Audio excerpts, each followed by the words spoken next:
speaker today is Patricia Guy, and her topic is uncovering joy. Patricia will talk about one pathway to experiencing more joy, peace, and the clear awareness that is our true nature. Patricia Guy is the author of A Connoisseur's Field Guide to Happiness and Love Notes from Self to Self.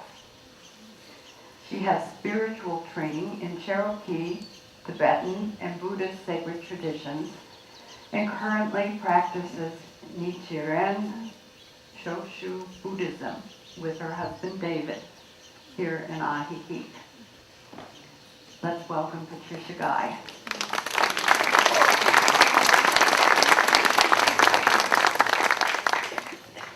Thank you all for being here. Oh, I have to turn mine off. is that on? Yes. Got it? Okay, good. Well, thank you all for being here.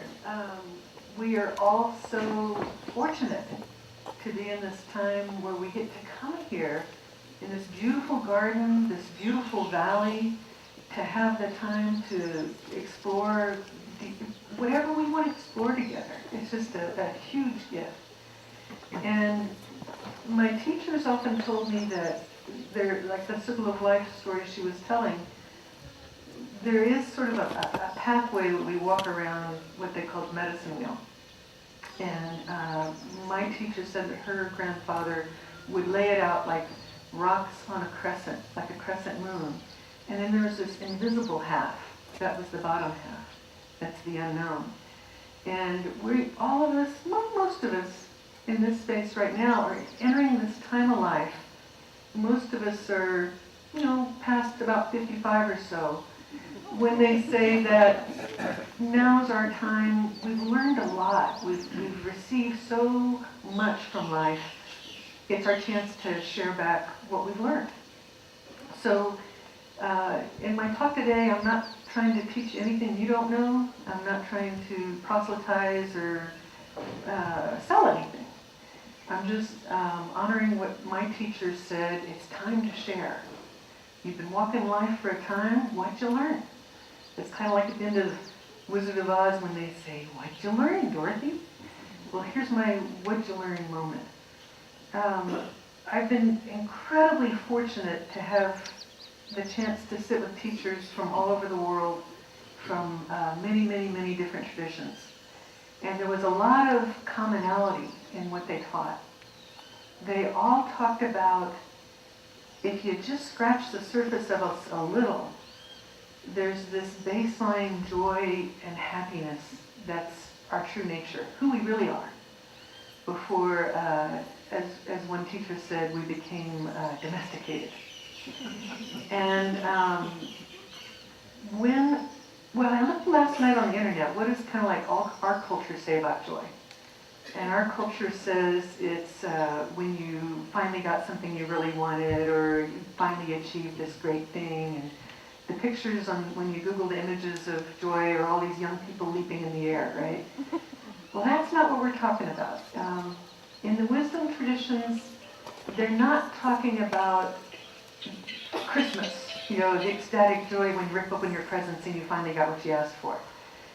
They're talking about a quieter, deeper, more pervading joy than that.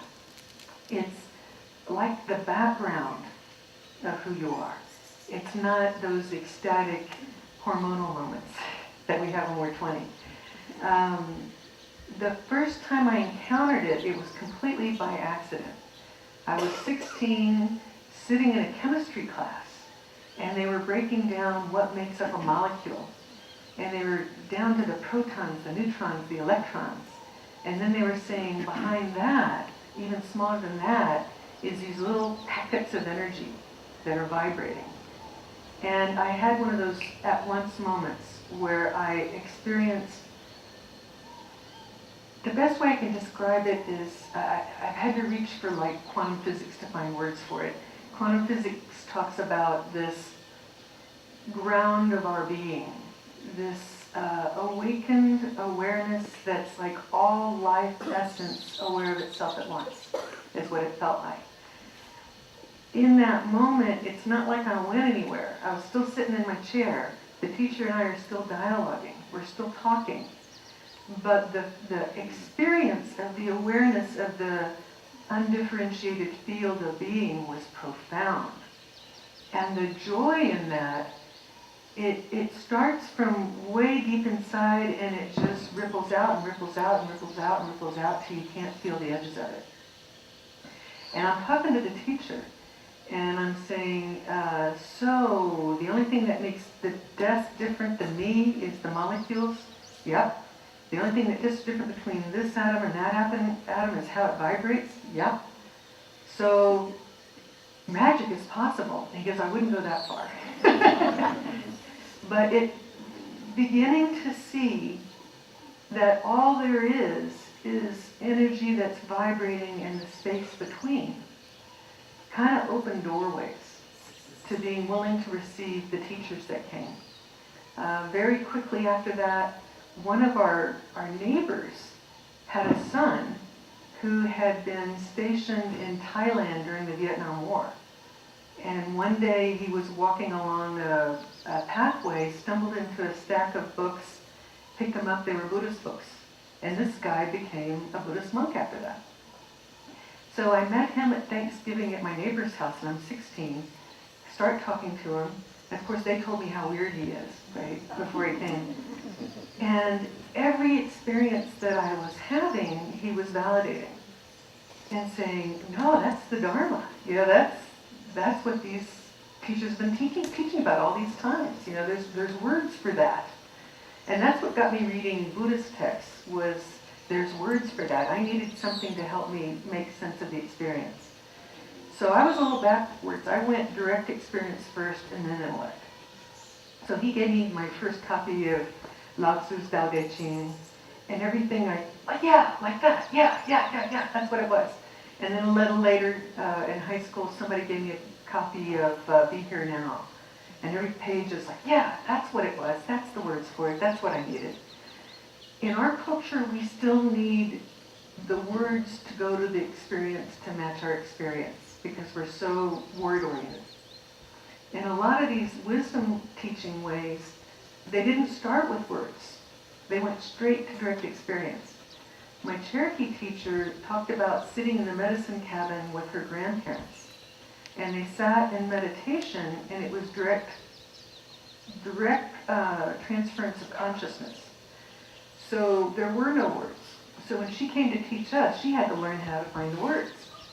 So sometimes she would sit with an archbishop in New York City to understand how do we understand it so she could translate. A lot of the teachings where you sit with a lama or a guru, there's some words, there's some Dharma talk, but most of it's sitting with them, sitting with their presence, sitting with their being. Their awareness helps you find your awareness. It's a direct perception thing. So just wanted to start with the qualifiers about joy, because I'm suspecting some of you are like I was. In high school, anybody that was happy was suspect. You know, if you're happy, you just don't get how bad it is. And we were kind of, sarcasm was the rule of the day. It wasn't cool to be happy. So when the joy started coming up in me, I had to hide it. I had to go in the woods and do it, right? So theater was a way I could do it because, hey, we're acting. And that was okay. It was okay to feel joy in theater. It was okay to feel joy in dance, and I went there. When I was 25, I went up on the mountain on my birthday about 30 years ago, and I asked, what's my purpose? And I was really kind of hoping, I didn't realize this until I was disappointed, I think I wanted what you could put on a business card. I wanted a handle, right? My parents had it. They were surgeons and nurses, and they were healers, and what they did for their living was the same as their life purpose. I wanted that. I go up on the mountain, I sit on the mountain, I meditate, and I got share your joy. And that's kind of cool, but what do you do with that, you know? So I was like, well, I kind of argued. And said, well, I could do that in a factory. And it was like, yeah. It doesn't matter what I do for my life then. Yeah. Boy, was that frustrating. Now what do we do? Because I knew that where I was, we were losing the lease. I couldn't stay there forever. I was a staff member at a meditation where we were losing the lease. I was going to have to go back in the world again. What do I do? It didn't matter. Very frustrating for many years. Because in our culture, what you do is your handle. You know, what I love about here, people don't ask you what you do as much as what you're interested in. Because now we're at the time in life where we get to pursue our interests, not our career. So, looking at that phrase, share your joy, came about the same time that my Cherokee teacher, Dahaniwahu, was talking about joy markers in our life. And that if you look through your life, there's these little markers that are your moments of joy. So I meditated on those, and I noticed that at that time in my life, because it wasn't cool to be happy, most of my most joyous times were alone. It would be like when you're walking on the mountain on a full moon night and everything's sparkling and I'm 20-something and I'm ecstatic, right? It might be, I was easily amused. I would play with the sunbeams and the dust and the sunbeams and just be totally happy. But you couldn't tell people that because that's not cool. So how do you share your joy when the only acceptable ways to experience joy were solitary? It was a really long journey to uncover that. It was a really long journey to notice that I was a lot more isolated than I thought I was. And somehow I was going to need to come out and be with human beings again. It was a lot easier to hold your spiritual center, to hold your joy, to hold your silence alone than with human beings who were vibrating in anger. You know. So I was kind of sent out into the world again. And they sent me out, first job, Austin, Texas. It was a mental health center for teenagers in deep angst. I was with the boys that were cutting themselves and writing their names in blood on the wall. Yeah? And they didn't know how to deal with me, and I didn't know how to deal with them. So I had to look for what is baseline human here that we can agree on. You know? There's something in our common human experience that's real and profound, and even in this moment when this kid is really suffering. I also found it was really easy to be led into the place where, okay, I'll say it. At this time, the therapists were having us do the takedowns. I got really good at takedowns. I got really good at holding this kid while he screamed and yelled. I got good at following the directions where they can't control themselves, so we're going to have to control them. And I remember this moment standing with this kid in this hallway, and I was doing the robot thing, because we're supposed to not respond to what they're saying. You know, go back to your room, go back to your room, go back to your room. And he was pleading with me, please, can you just be a human being? And at that time, I was such a good direction follower, I wasn't able to do it. So sometime I have an amends to do that, yeah. But it got me, later I looked at it and got really interested in that. Around the time I was graduating from college, I worked at a place that was for children that were severely mentally retarded. We're talking up to 13 years old and the brain stem of a 3-month-old. And I noticed that the caregivers liked best the kids that were less able because there were less trouble. The kid that was getting into everything and making a lot of trouble was difficult. And I also, around that time, this was late 70s, there was a lot of studies going on about plants, that plants responding to love. So with these kids, I kind of ran some experiments. At what baseline level do human beings respond to love?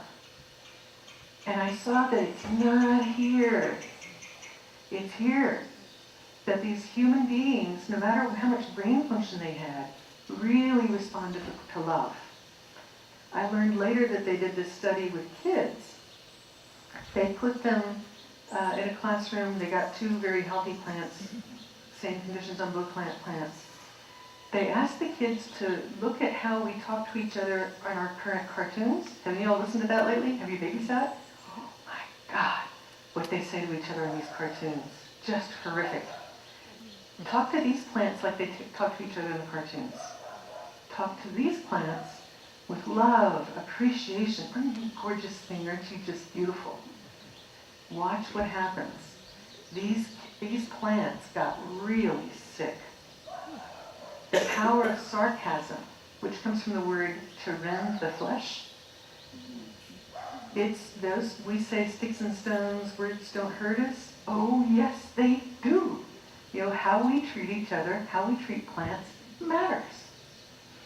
In fact, my native teachers said it's not even how we treat each other, how we treat our plants, how we treat our animals. How we treat the objects in your life take on resonance. If you've ever walked into a place that was holy for many, many, many, many centuries, it's received that love, that devotion for many, many centuries, the very rocks emanate something. You walk into a place where people have been depressed for a really long time, really grief-ridden, really sad. The very sock on the floor holds that energy. So my teachers were saying, it not only matters how you take care of your own body, how you look in the mirror and smile at yourself in the mirror every morning, it matters how you greet your plants, how you greet your animals, how you greet your neighbors. And why does this matter? Well, if you've ever been in an airport when your plane just got canceled and you're a room full of angry people, and try to hold your happiness and joy in the presence of that, the happiness of the people around you really matters. Our country had this foundation around the pursuit of happiness. If you really read what our founding fathers were reading at the time, it wasn't the pursuit of pleasure. They were talking about the deep fundamental happiness. The pursuit of that is what our country was based on. In the States anyway, I forget, I've got Canadians in here too. It wasn't the pursuit of pleasure. And the cattle prod to the senses kind of pleasure. They were talking about deep fundamental happiness is what we should be pursuing. And not pursuing like it's something outside of you. They were talking about recognizing that it is, and cultivating that, and undoing the places where we covered that. So if fundamental happiness, fundamental joy, fundamental peace and bliss and happiness is our common denominator, what have we done to ourselves? The Cherokee talk about it in terms of we're like these beautiful fire that's always burning. And sometimes we burn down to embers, and then there's some ashes that cover it over. So our job is to brush away the ashes and blow on those embers so that we grow it a little bit. It's not putting something in there that wasn't already there. It's uncovering what we were meant to be, who we really are, our fundamental nature. You see this in babies. As I was learning about joy at the beginning, my favorite game was to play with the babies in the supermarket. When you look at a baby and go, hi there, and watch them light up, you can do that from quite a distance. I would play this in airports, when airports sometimes are kind of deadly because everybody doesn't want to be there. And there's a graying out of the whole group phenomenon. So I'd look for who's already happy, and usually it was lovers or little children or little babies. And then the babies that were kind of starting to fade out in that group, I would light them up. And if you go out here on the plaza, watch these kids at any evening. They are so full of their own life, they're spilling it over, they're skipping and they're dancing and they're laughing for no reason. The best joy, the best happiness arises spontaneously for no reason. It's not when I'm going to get that someday, or when I'm going to get that guy someday, or when I'm going to, it's not about getting. The best joy, the best happiness is when it just kind of bubbles up inside and you just catch yourself being happy. So that's one of the practices I do now. It's like the cat watching at the mouse hole. I watch for those moments where I just catch myself being happy. And I'll say that out loud with whoever I'm with. I worked at one time at Parks and Recreation working with summer camp kids where they're too cool for happiness. And I would catch them being happy. And you can't say it publicly because you don't want to shame them. But I'll whisper in their ear like, I caught you being happy. We giggle. And it's a little easier.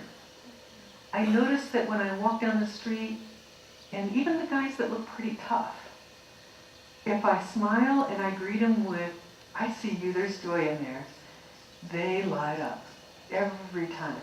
Every time. Even the toughest kid on the street here will light up if you greet them that way. So joy is not this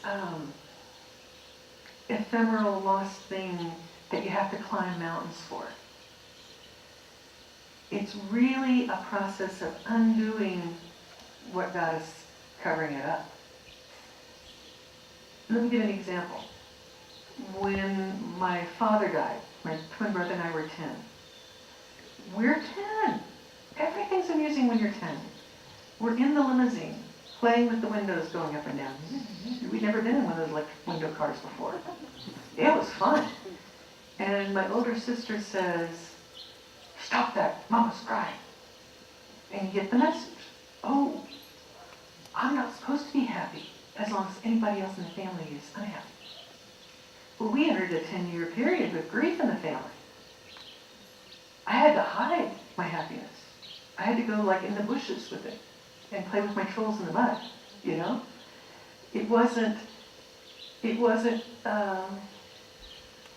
When it's not acceptable to be happy if anyone in your family is suffering, you could be waiting a really long time to get to your happiness. So I began to look for the closet happy people. The ones that were like, you couldn't be obvious about it. That wasn't cool in the 70s. So I had to watch for the glimpses and go sit by them. And that's where the sharing the joy started happening. We'd be kind of quietly on the side of a big event and we'd something go like, wow, did you see that? Did you just see that little thing that just flitted over the corner of the eye? What I learned was solitary joy is pretty good, but shared joy, it expands. Shared joy magnifies. Shared joy makes it deeper, richer, more connected. I feel theirs, I feel mine, and it gets even bigger. So one way back to tracing your roots back to your joy is to do the meditation where you sit and just say, I'm just going to look. Where in my life was I ever joyous? Where in my life was it just joy? Just absolute joy. And then notice, how does that feel in your body? Where is it? Usually not here. Usually not. Usually joy is kind of here in the center of your heart, and then it goes out, and then it expands. And on a really good day, like in places like this where the garden is so alive and the mountain is so alive, you can feel a response back from the trees, back from the flowers, back into your heart. It's an interactive universe. I see the squirrel, and the squirrel sees me. And if I send a little joy back to the squirrel does that. You know? The birds like it when you're happy. They really do. They'll start coming around. My teacher said that she would be sitting meditating on a mountain, and she'd open her eyes and there'd be all these little critters around her. And she said one time a snake came up and just kind of curled up in her lap, was just resting. You know? happiness begets happiness. When your joy starts showing, and you start having the courage to let your joy show, other people that are joyous start being liking to be around you, and they start coming around too. Your joy amplifies their joy, and pretty soon you're having a little joy party. Yeah? With little kids, I've noticed as babies they already have it. 1 year old, 2 years old, 3, 4, by 6 they're starting to get jaded. And it's harder to light up their eyes. I noticed down here, it extends a little longer. I noticed last September when we came for a whole month, we sat in the plaza and I watched the kids play. It's like, that's what kids are supposed to be. I forgot. I really forgot. That's what natural being a child is. That's who we were meant to be. And it's not young. We just bought all the things that told us how to cover it up. So, here's the bad news. You would never sign up for a workshop in spirituality if you knew what you had to really do. They don't tell you on the entry parts of a workshop. Part of feeling all that you are means you have to feel all of it. So all those little behaviors that we did, so I don't ever have to hurt that way again, those become the little covers that cover up our light and our joy. All those ways of, well, that guy hurt me. I'm never going to let a guy hurt me again. So I'm going to do this. And you cover up a little bit more. Part of getting your joy back is dismantling that stuff. Being willing to be open. Being willing to be vulnerable. That's the hard news. Not only are you going to feel all this good stuff, you're going to feel all of it. You're going to feel your fear. You're going to feel your grief. You're going to feel that place where you just go, yuck, I didn't want to feel that. The good news, though, is you don't have to feel it as long as you feel it currently. So what do we do to extend the yucks? The same way in Tibetan Buddhism, there's a prayer wheel that you spin to spin the good emanations, right? We spin our storyline about all these feelings. And when I started observing it, oh, I cringed because I so do that. I would notice that there were certain friends I called when I wanted to get clear on something. I wanted to understand and I wanted to get clear. There was other whole phone chain I called when I wanted reinforcement of how right I was to feel that. Some of y'all know the phone chain? He did this, and no wonder I'm so angry. And then they did it again. You know? And we spin our storyline about why we're right to be angry, why we're right to be sad, why we're right to grieve, why we're right to be in fear, why we're right. I mean, we are so right about all this, we can never get back to our joy.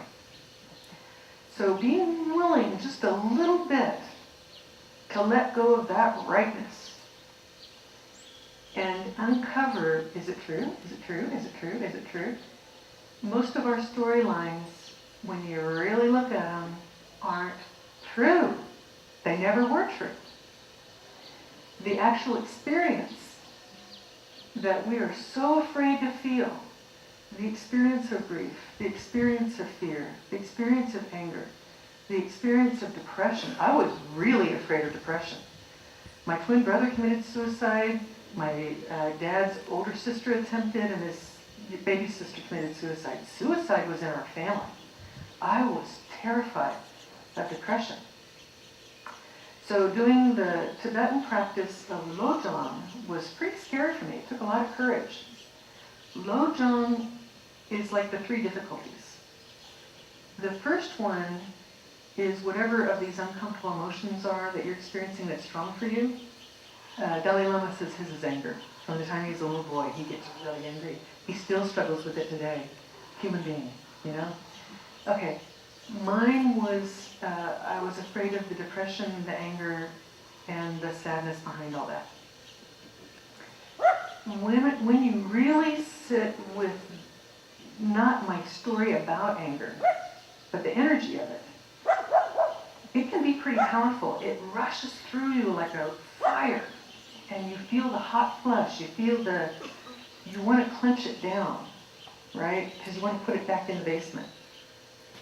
But if you can have the courage to unclench, just for a minute, and let it run through, and let it come out the top of your head like a smoke through a chimney, that anger rushes through and is gone pretty quickly. But I also noticed right behind it is the wanting to spin the storyline again. So the first difficulty is to feel it purely, feel it in its pure state. The second difficulty is to notice it as it's arising, feel it as its pure state, and not do the storyline. And the third difficulty is to do it when it's a really strong one. And you're really in it, and you're feeling it, and it's on you.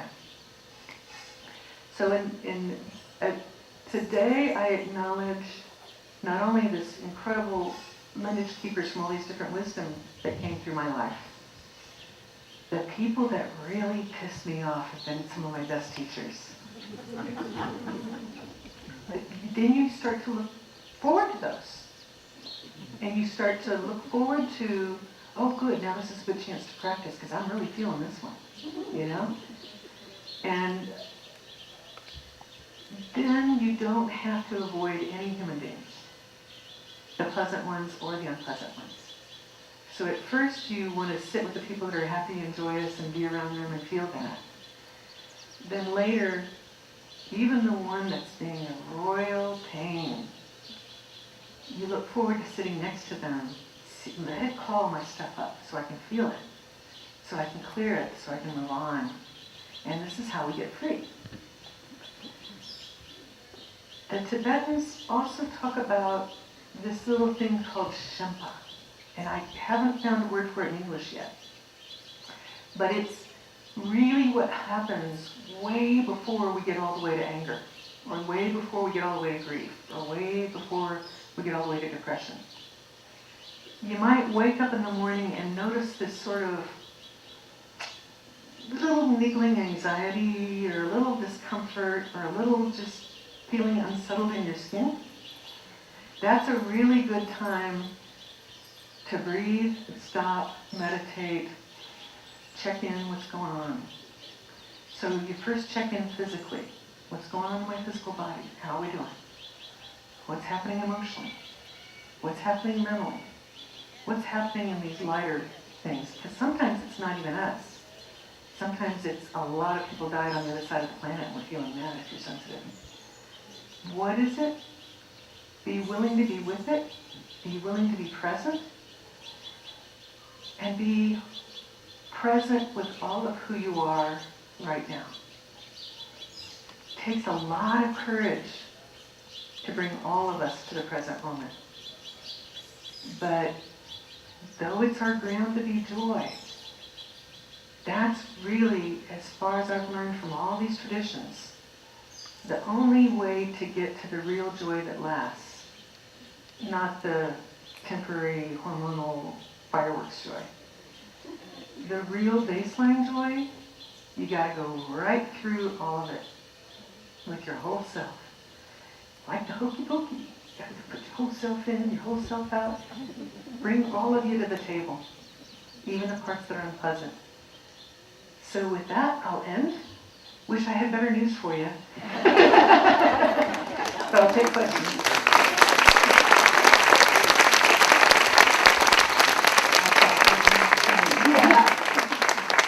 If you have a question, raise your hand. Someone will bring you a mic. Wait for the mic, please.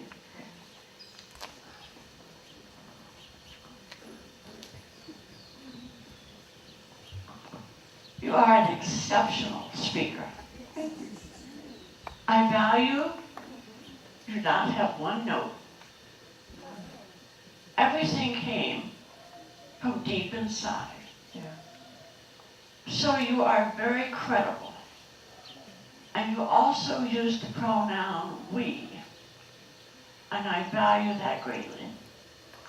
I would like to ask you, why is it so few people really do feel joy when they have so much to be thankful for? All of us here, you probably know it, are just incredibly fortunate. We all were able to step out of our comfort zone, step out of what was known, step out of our family programming, step out into the unknown and the willingness to do that. That takes incredible courage. It's so much easier to stay where it's known and comfortable and protected. And so I applaud each and every one of you that's just here. I mean, just getting the courage to come here was phenomenal. And so when we do our compassion practice, we see, though every human being has the potential to wake up right now, most of us don't. And we all know that the things that we do to not have to hurt again is so human. And that's where the compassion comes from. So an example would be the young man that attacked me in my bedroom with a knife and stabbed me. Okay. He was on Halidol and Thorazine, had been a child of the system.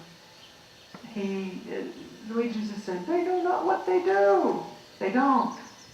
They're acting out of impulses, control mechanisms, cultures, belief systems that have us bound up. So the courage to step out of those beliefs, those control mechanisms, I'll go ahead and say it, there's a lot of stuff that was handed down in the patriarchal system that kept us all enslaved for a long time. And all the wisdom elders I've talked to said we're at a time where more and more of us are having the courage to step out of that. And it takes courage, because the whole system was based on fear and keeping you in the box. So when I see someone acting that way, I see someone who, bless their heart, they haven't found their courage yet. And so that's why I like being here. There's a lot of courageous people here who are willing to find out, what's my life about? What's the life I want to live? How do I want that to look like? Getting inspired by each other, and let's create that. So that's why this is such an amazing place to live. Yeah.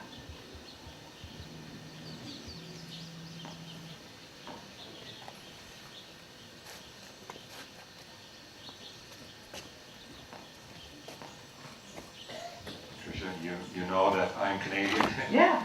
Because we met. When I look at the news and I follow the Trayvon Martin, George Zimmerman case in the U.S., as a Canadian, I have to tell you, I find it extraordinarily puzzling. There's all these riots over a decision that was made in the courts. And you're an American, and what you're saying is sort of if you have a continuum, it's at the extreme opposite end of what I see in the States. Perhaps just more of a comment with regard to how you view that. It just, as Canadian, to me, it's just odd. It's just really, really odd. Yeah. So I'm just wondering what your take on that is. Well, I think one who described the phenomenon really, really well was Eckhart Tolle when he talked about the pain body. That we not only have an individual pain body, but we have collective, national, and racial pain bodies. And these things, the roots of them goes back so deep. It's going to take all of us to undo some of those. They go so far back and so deep. The pain that was carried down ancestor to ancestor to ancestor.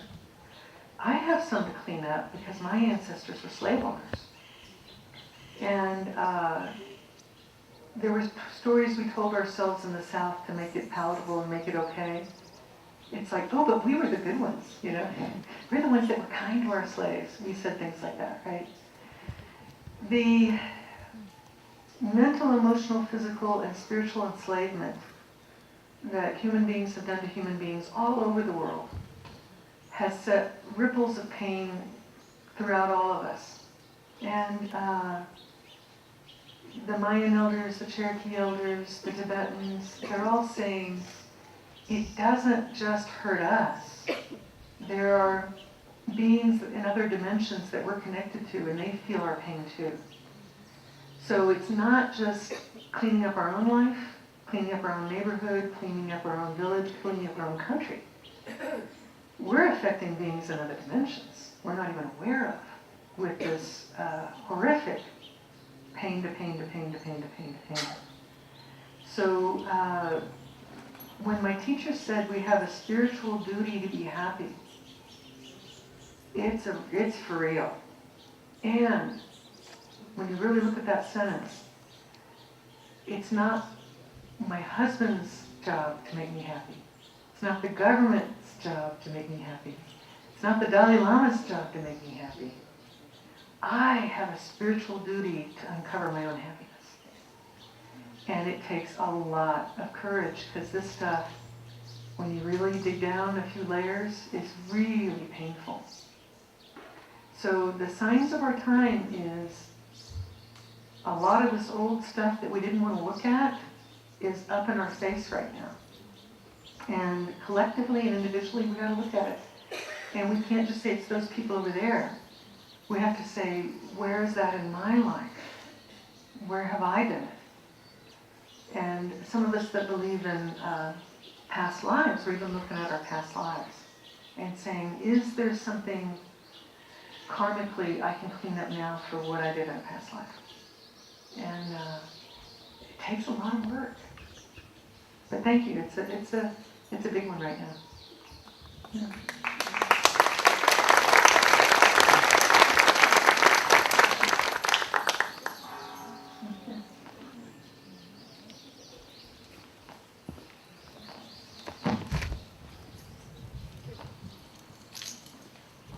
My question is, when an individual has physical pain, like shoulder pain, knee pain, how do you overcome that and allow yourself to have that joy every moment, every day?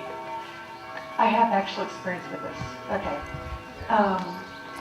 Pain is not what we think.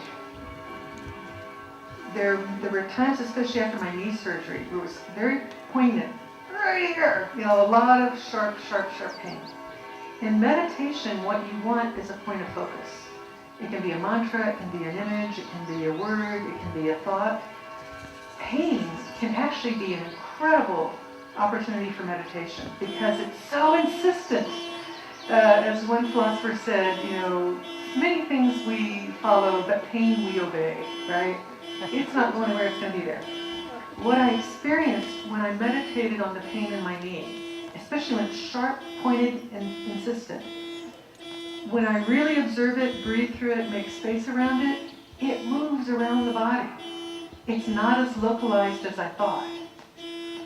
So when you have a pain, meditate with it, breathe into it, feel the spaciousness around it, and resist the temptation to clamp down. Because what we do when we clamp down and tighten around the pain is you shut off the circulation in your body, both the blood, the oxygen, and the etheric. Try to expand around the pain. Try to open and be more spacious. Allow it to be there. And it can be an incredible teacher. So, pain is not the enemy.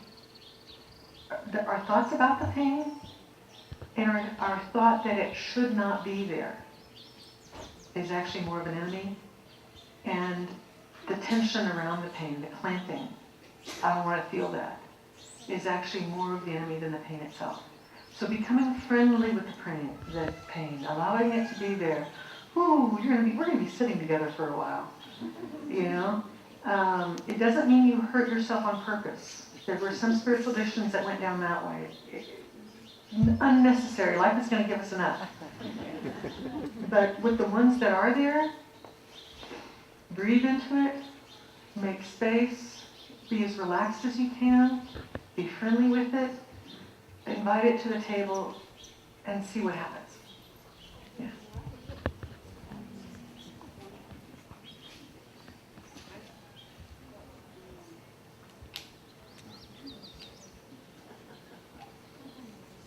One more over here. One more. Okay. I just want to thank you for being here. We can really feel the presence of your being and your happiness. Thank you for sharing your growth. Thank you all for being here. We need every one of you. Thank you so much, Patricia. Wonderful talk. Now, our speaker next week is Andrew Kolesnikoff, talking about saying, fire your doctor and become instantly better. And he comes from Russia, Sochi, on the coast of the Black Sea. That's enough. Educated as an engineer, worked as a systems and analyst, and took time off for travel through Central America and never looked back. I'm sure he has a lot to tell us.